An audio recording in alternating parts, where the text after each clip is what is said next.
Government नहीं चाहती और मुल्क नहीं चाहता हम जैसा को आगे बढ़ाएं।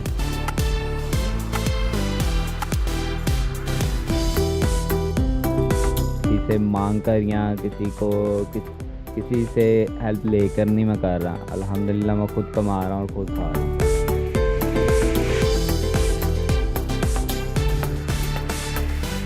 अस्सलाम वालेकुम, आप देख रहे हैं एनपीजी मीडिया और मैं हूँ वजीहा नजम।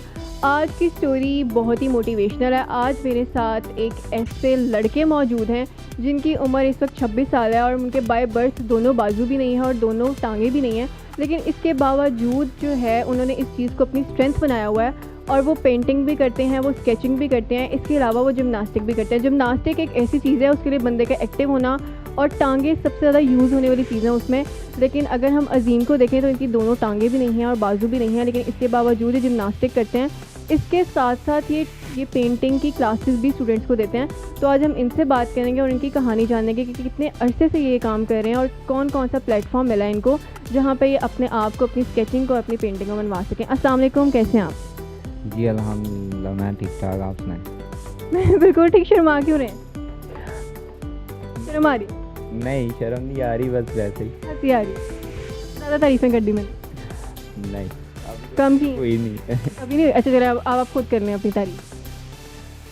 नहीं मैं क्या तारीफ़ करूं, इसमें तारीफ़ करने वाली कोई बात ही नहीं है। जो अल्लाह पाक ने मुझे यानी कि नवाजा जिस चीज़ से, अल्हम्दुलिल्लाह शुक्र है उनका लाख लाख। मैं किसी से मांग कर या किसी से हेल्प लेकर नहीं मैं कर रहा। अल्हम्दुलिल्लाह मैं खुद कमा रहा हूँ और खुद खा रहा हूँ। बहुत अच्छी बात है। अच्छा मुझे बताएं कि पैदाइशी तौर पर जब आप पैदा हुए थे तब से आपके दोनों बाजू और दोनों टांगे नहीं थी, ठीक है? तो आपने जिस स्कूल में पढ़ा है वो स्कूल जो स्पेशल चिल्ड्रन के लिए स्कूल होता है, कोई इस तरह का स्कूल था या नॉर्मल स्कूल में आप भी गए हैं जिस तरह जब जाते हैं बच्चे? नहीं, फर्स्ट टाइम मैं नॉर्मल स्कूल में भी पढ़ता रहा हूँ। उसके बाद हमारे पास एक स्कूल बना था स्पेशल बच्चों का, तो वहाँ पे भी फिर मैंने स्टडी वहाँ से की। फिर अब वहीं पे मैं जॉब भी कर रहा हूँ उसी जगह पे, और वहीं पे बच्चों को भी सिखा रहा हूँ पेंटिंग। ठीक है अजीम, मुझे बताएं कि आप अपने काम किस तरह से करते हैं? मतलब हाथ नहीं है तो बहुत ज़्यादा मसला होता होगा, तो किस तरह से मैनेज करते हैं चीज़ें? नहीं, इस चीज़ का कभी भी नहीं हुआ मसला, किसी किस्म का नहीं हुआ। घर में अगर कोई भी काम हो मैं खुद कर लेता हूँ, जितने भी यानी कि काम होते हैं। अगर पेंटिंग भी करता हूँ मैं खुद ही, यानी कि किसी की हेल्प नहीं लेनी पड़ती, खुद कर लेता हूँ। जितने काम खुद करता हूँ मैं। जितने भी कामों में और क्या क्या करते हैं? खाना बना लेते हैं? हाँ, अगर ये भी हो जाए तो हो जाता है खाना। क्या क्या बनाना है? बनाना तो कुछ भी नहीं आता। तो यूट्यूब से देख चाय बना लेते हैं? हाँ, बहुत अच्छी। बहुत अच्छी नहीं कह सकता, कभी बनाई नहीं है, वैसे बना लेते हैं। तो बनाई नहीं है तो बना लेते हैं, ये क्या लॉजिक हुई भला? ले तकरीबन काफ़ी देर पहले हम दोस्त बैठे थे ईद वाले दिन, फिर हम यानी कि मैंने भी फिर उनके साथ कर दी थी। मैंने चाय बना दी थी, उन्होंने मुझे बता दिया, बस नॉर्मल सी बनी थी। चलें कोई बात नहीं, एक दिन इंशाल्लाह अच्छी भी बनेगी। अच्छा, पेंटिंग और स्केचिंग करते हुए कितना टाइम हो गया, कितने अरसे से कर रहे हैं? ये भी मैं स्कूल लाइफ में स्टार्टिंग की थी। जब मैं स्पेशल बच्चों के स्कूल गया था, वहाँ पे हमारे एक टीचर थे जो करवाते थे ये काम। फिर मुझे भी शौक़ आया, मैंने भी फिर आहिस्ता आहिस्ता सीखना शुरू किया और काफ़ी मेहनत की इस चीज़ में। इंशाल्लाह इस लेवल पे हूँ, मैं खुद सिखा रहा हूँ। बहुत अच्छी बात है। अच्छा, जब आपने स्केचिंग या पेंटिंग स्टार्ट किया, जब आप स्कूल में गए तो किसी ने आपको कहा कि आपको नहीं पढ़ना चाहिए या आप लिखेंगे कैसे या पढ़ेंगे कैसे? नहीं, ऐसा कुछ भी नहीं कहा। फैमिली की तरफ से सपोर्ट की? हाँ अल्हम्दुलिल्लाह। ठीक है। अच्छा मुझे बताएं, जो आपके बाकी बहन भाई हैं वो नॉर्मल है या किसी और को भी कोई ऐसा इशू है कि बाय बर्थ हाथ नहीं है या बाजू टांगी नहीं है? नहीं अल्हम्दुलिल्लाह वो सब ठीक ठाक हैं। सब ठीक ठाक हैं। तो आप तो ज़रा ज़्यादा लाडले होंगे, अपनी सारी बातें शातें मनवाते होंगे हैं? हाँ जी, कभी कभी मनवा भी लेते हैं तो, और कभी नहीं भी मानते कोई। नहीं तो मुझे तो लगा कि मनवा लेते हैं। चालाक लग रहे हैं आप। मसलन कोई घर में कोई बात नहीं मान रहा और आपने अपनी बात मनवाने की, आज खाने में ये नहीं ये बनेगा, तो आप मनवा लेते होंगे आराम से। हाँ। कुछ आप जिमनास्टिक करते हैं, कोई प्यार से नहीं मानता होगा, आप तो लम्हे पा लेते होंगे। नहीं ऐसा कुछ भी नहीं है, बस मान लेते हैं। फिर अगर ना हो कोई ऐसी चीज़ बनी हो, फिर मैं बाहर से ले आता हूँ खाने के लिए। बिल्कुल ठीक है। अच्छा मुझे बताएं कि आप जब स्कूल गए और जब आपने पढ़ा, साथ साथ आपने ये स्केचिंग या पेंटिंग में स्टार्ट की, तो आप लोगों को ट्रेनिंग दी जाती है कि पेंसिल किस तरह से पकड़नी है, कि आप लोगों ने बाजू किस तरह से यूज़ करना है, तो वो डिफ़िकल्ट होता है आपके लिए कि नहीं? नहीं, ये मैं पहले भी पढ़ता रहा हूँ, मैं नॉर्मल स्कूल में भी पढ़ता रहा हूँ ना, तो काफ़ी पुरानी ये शुरू से मेरी प्रैक्टिस थी इस चीज़ की। तो आहिस्ता आहिस्ता फिर वहाँ पे जब मैं गया तो उन्होंने भी यही चीज़ देखी। उन्होंने कहा जी पेंसिल कैसे पकड़ेंगे, फिर उनको भी मैंने करके दिखाया, तो उन्होंने कहा ठीक है आप पढ़ें, आ जाएँ, बैठे हैं हमारे पास। फिर उन्होंने मुझे स्टडी के लिए पढ़ाया और इस काबिल बनाया, और मैं आज खुद ही माशाल्लाह पढ़ा रहा हूँ। बहुत अच्छी बात है। जिमनास्टिक की अगर बात करें तो उसका आइडिया कहाँ से आएगा आपको जिमनास्टिक करनी चाहिए, क्योंकि उसमें तो बहुत ज़्यादा एनर्जी यूज़ होती है और बहुत ज़्यादा टांगों का भी अच्छा खासा रोल होता है उसमें। हाँ जी होता है, पर मैंने स्कूल लाइफ में थोड़ी सी की थी, तो वहाँ पे भी हमें स्कूल में तो हमारी एक्टिविटीज़ होती रहती थी। कभी अगर पेंटिंग्स की है तो जिमनास्टिक की भी होती थी, और वॉलीबॉल की भी होती थी, फुटबॉल की भी होती थी स्कूल में। और हम आहिस्ता आहिस्ता सारी चीज़ें सीख गए, और थोड़ी सी चीज़ें जो रह गई थी, जो काफ़ी हार्ड चीज़ें थी, वो मैंने अब सीखी थी, जो हमारे सर नज़र हैं उनसे। तो कभी चोट वगैरह लगी जिमनास्टिक सीखते हुए? हाँ बहुत। तो फिर कभी सोचा कि यार नहीं ठीक नहीं है, नहीं करनी चाहिए, चोटें लग रही हैं, छोड़ देता हूँ? नहीं, अगर एक चीज़ को पकड़ा फिर उसको करके दिखाना था। Very good, that's the spirit. अच्छा अजीम, मुझे बताएं कि जब इंसान इस तरह होता है तो जहाँ पे उसको इनकरेज करने वाले बहुत ज़्यादा लोग होते हैं, वहाँ पे कोई एक दो डिस्करेज करने वाले लोग भी होते हैं जो उसे रोकना चाहते हैं, जो उसे मना करते हैं। सोसाइटी होती है, दोस्त होते हैं, अपने ख़ानदान में लोग होते हैं। तो बंदा नाउम्मीद हो जाता है एक दिन या एक मिनट के लिए कि यार सब छोड़ देना चाहिए। तो आपके साथ कभी कुछ ऐसा हुआ है? नहीं, ऐसा कभी भी नहीं हुआ। बस दोस्त वगैरह एक दो बार चोट लगी थी, उन्होंने कहा था छोड़ दो, ख़त्म कर दो, इसमें क्या है, अपना बस स्कूल लाइफ को देखो और आगे बढ़ते रहो, बस ठीक है, और पेंटिंग करो। मैंने कहा नहीं, कुछ नहीं होता, बस एक दिन होगा, 2 दिन होगा, उसके बाद आहिस्ता आहिस्ता समझ जाएगी यानी कि गिरना है और कैसे बचना है। कहते हैं शाह सवारी में जाने जाऊँ, ये सुना हुआ था आपने शेर, मेरे से सुना? नहीं, आपसे सुना है। पहले भी सुना होता ना तो फिर आपका कॉन्फिडेंस लेवल और ज़्यादा बढ़ता। सही है, पर पहली बार सुना है।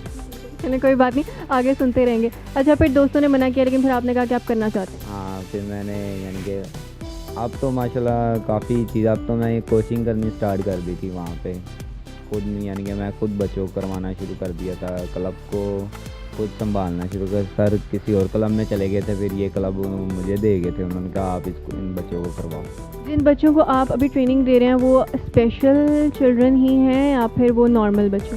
वो नॉर्मल बच्चे हैं। तो आप खुद उनके साथ प्रैक्टिस करते हैं जब उनको सिखाते हैं? हाँ जी, मैं भी खुद करता रहता हूँ, पर मैं वो चीज़ें फिर ज़्यादा करता हूँ जो सबसे ज़्यादा मुश्किल चीज़ें हैं। तो आपके लिए जब आप नॉर्मल बच्चों से उन लोगों को सिखाते हैं जिनकी टांगे भी हैं, जिनके बाजू भी हैं, तो आपको अपने लिए कोई मुश्किल नहीं पेश होती उसमें? नहीं, उसमें मुश्किल कोई पेश नहीं होती। शुरू में हुई थी काफ़ी, यानी कि सबसे ज़्यादा मुश्किल है रिंग करना। और रिंग्स होते हैं तकरीबन आपकी काफ़ी 6 फुट से भी ऊपर रिंग्स होते हैं हाइट में, और सबसे ज़्यादा मुश्किल था वो करना, इतनी हाइट में रिंग करना। अगर हाथ छूट जाए तो सीधा इंसान नीचे गिरेगा, तो यहाँ उसकी गर्दन टूटेगी या कमर की हड्डी टूट जाएगी। अच्छा, अब बाहर आने जाने का मसला होता होगा, किस तरह से जाते हैं, किस तरह से मैनेज करते हैं आप? नहीं, बाहर अगर आना जाना हो तो फिर मेरे पास इलेक्ट्रिक व्हील चेयर है जिससे मैं आना जाना कर लेता हूँ, और दूर कहीं जाना हो फिर बाइक पे चले जाते हैं। ठीक है। अच्छा तो इतने सीरियस में रहते हैं, इतना कुछ अचीव कर लिया, बच्चों को भी माशाल्लाह से पढ़ा रहे हैं, लोगों के लिए भी मोटिवेशन है, बड़ा पॉजिटिव फेस है, तो फिर परेशान है नहीं क्या? नहीं परेशान ऐसे नहीं आ रहे पढ़ाने से अच्छी बात? नहीं, ये बात नहीं है, पैसों की बात नहीं। क्या लग रहा है?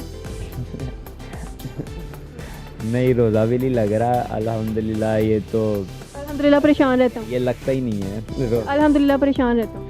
नहीं, परेशान नहीं रहता। परेशान इस चीज़ से वो इंसान होता है, सारी बात जब कोई गवर्नमेंट जॉब ना होना तो फिर उसको ये सोचते रहते हैं भाई आगे लाइफ में क्या बनेगा, आगे बढ़ने के लिए कोई सबब नहीं मिल रहा। मसलन कि अब मैं ओलंपिक्स में जाना चाह रहा हूँ और हमारी गवर्नमेंट हमें उसको तकरीबन इतने इंटरव्यूज़ दे दिए हैं, मैंने काफ़ी ज़्यादा दे दिए हैं, कोई 25 से ऊपर ही चले गए या 30 हो गए, पर अभी तक हमें कोई ऐसी सपोर्ट नहीं मिली जो हमें आगे बढ़ाया जाए इस चीज़ में। और सबसे ज़्यादा फिर मैंने ये भी कहा था जी मुझे एक जॉब दी जाए जिसमें मेरा आने वाला वक्त है जो वो अच्छा गुजरे, बेहतर गुजरे, और किसी के आगे हाथ ना फैलाना पड़े।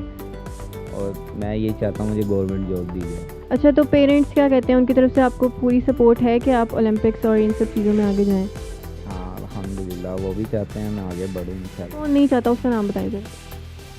गवर्नमेंट नहीं चाहती, मुल्क नहीं चाहता? हाँ गवर्नमेंट नहीं चाहती और मुल्क नहीं चाहता, हम जैसों को आगे बढ़ाएं। बिल्कुल ठीक है। अच्छा, क्या पैगाम देना चाहेंगे आप लोगों को जिनको कोई ना कोई डिसेबिलिटी होती है और वो लोगों से बचते हैं, लोगों के सामने नहीं आते, कैमरा फेस नहीं करते कि लोग क्या कहेंगे या लोग हमारा मजाक उड़ाएंगे? नहीं, कुछ लोग होते हैं जो मजाक भी बनाते हैं, ये चीज़ नहीं है। फिर जारी बात है, अगर लाइफ जीनी है तो फिर इग्नोर करना पड़ेगा सबको इग्नोर करके बाहर निकले हैं। फिर उन लोगों को समझें, लोग आपको समझेंगे। ऐसे अगर वो आपको तंग करेंगे तो आप उनको नहीं समझ रहे, तो वो आपको नहीं समझ पाते, फिर इस वजह से वो काफ़ी मिसअंडरस्टैंडिंग होती है। मिसअंडरस्टैंडिंग हो जाती है। हाँ जी। अब फिर हंसेंगे। बार बार क्यों शर्मा रहे हैं? इधर देख के बात करें। शर्मा क्यों रहे हैं, मुझे बताएं ज़रा। शर्म तो मैं आपकी दूर करूँगी ना। नहीं, शर्म की बात ही नहीं है, फिर किसकी बात? वैसे ही। अच्छा, शादी का क्या इरादा है, कब तक करनी है आपने? क्या हुआ, शादी का ही पूछा है, इसमें शर्माने वाली तो कोई बात नहीं है। सबकी होती है, एक दिन मेरी भी होगी इंशाल्लाह। बोले इंशाल्लाह। इंशाल्लाह। ठीक है, अब आपकी कब होगी? हमें अभी कोई लड़की मिली नहीं है। हमें अभी कोई लड़की क्यों नहीं मिली? आपको पसंद नहीं आती? नहीं, शायद मैं पसंद नहीं आता। क्यों आपकी नहीं पसंद आते? माशाल्लाह इतने खूबसूरत हैं आप, इतने टैलेंटेड हैं, जिमनास्टिक करते हैं, इतनी अच्छी स्केचिंग करते हैं। आपके लिए तो लड़की, मैं आपको एक बात बताती हूँ, आपके लिए तो लड़की को इम्प्रेस करना कोई मुश्किल चीज़ ही नहीं होगी। आपको लड़की पसंद आएगी, आपने उसका प्यारा सा स्केच बनाना है और उसको दे देना है। लड़की ने खुद ही कहना है कि यार इतना टैलेंटेड बंदा हो माशाल्लाह। ठीक है, जब आपने मेरी बात माननी है, आपको जब कोई लड़की पसंद आएगी ना, आपने यही करना है, आपने उसका स्केच बनाना है और उसको पिक्चर भेज देनी है कि तुम मुझे पसंद हो, ये देखो मैं तुम्हारा स्केच बनाया। लड़कियों को ये चीज़ें पसंद आती हैं। कैसी लड़की चाहिए वैसे? बस अच्छी हो और इज़्ज़त करने वाली हो, इज़्ज़त कराने वाली हो। मतलब आप ये नहीं चाहते कि उसमें भी कोई ऐसा टैलेंट हो जैसा आप में है, स्केचिंग, पेंटिंग? नहीं, टैलेंट का क्या करना है, टैलेंट उसमें ये बस इतना हो, अगर वो मेरे साथ हाथ बटाना चाहे तो मोस्ट वेलकम है, कर सकती है। अगर कुछ भी काम करना चाहे किसी चीज़ की, मतलब वो नहीं होगी उसे रोकना जिसे कहते हैं, रोक टोक नहीं होगी। ठीक है, अजीम ने बता दिया कि अगर कोई लड़की उनसे जिनकी उनकी शायद शादी होगी, अगर वो काम करना चाहे तो वो कर सकती है। अजीम की तरफ से कोई रोक टोक नहीं होगी। रोक टोक ही था ना? रोक टोक बिल्कुल भी नहीं होगी। जी, मेरे साथ अजीम मौजूद थे। उनकी स्टोरी आपने सुनी है कि माशाल्लाह से कितने ज़्यादा मोटिवेशन है। थोड़े से उन्हें गिले शिकवे भी हैं गवर्नमेंट से कि अगर इन लोगों में टैलेंट है और अगर वो लोग आगे आके कुछ करना चाहते हैं तो उनको ऐसे प्लेटफॉर्म्स दिए जाएँ जहाँ पे वो अपने मुल्क का नाम रोशन कर सकें और अपनी इन चीज़ों को, अपनी डिसेबिलिटीज़ के थ्रू ये प्रूव कर सकें कि अगर कोई इंसान कुछ भी करना चाहे तो ये चीज़ें मैटर नहीं करती कि उसके हाथ हैं या नहीं है, उसके पाँव हैं या नहीं है। अगर उसमें टैलेंट है, उसमें गट्स हैं तो वो कर सकते हैं। लेकिन हमारे मुल्क में प्लेटफॉर्म इतने ज़्यादा नहीं है, लेकिन होने चाहिए ताकि ऐसे लोग भी आगे आएँ और इनके थ्रू पाकिस्तान का जो है वो बाहर एक पॉजिटिव वे में जाए कि पाकिस्तान में हर बंदा जो है वो टैलेंट रखता है। उम्मीद करती हूँ आपको वीडियो पसंद आई होगी। अगले शो में अगली स्टोरी के साथ दोबारा मिलेंगे। अपना बहुत ज़्यादा ख्याल रखिएगा। अल्लाह हाफ़िज़।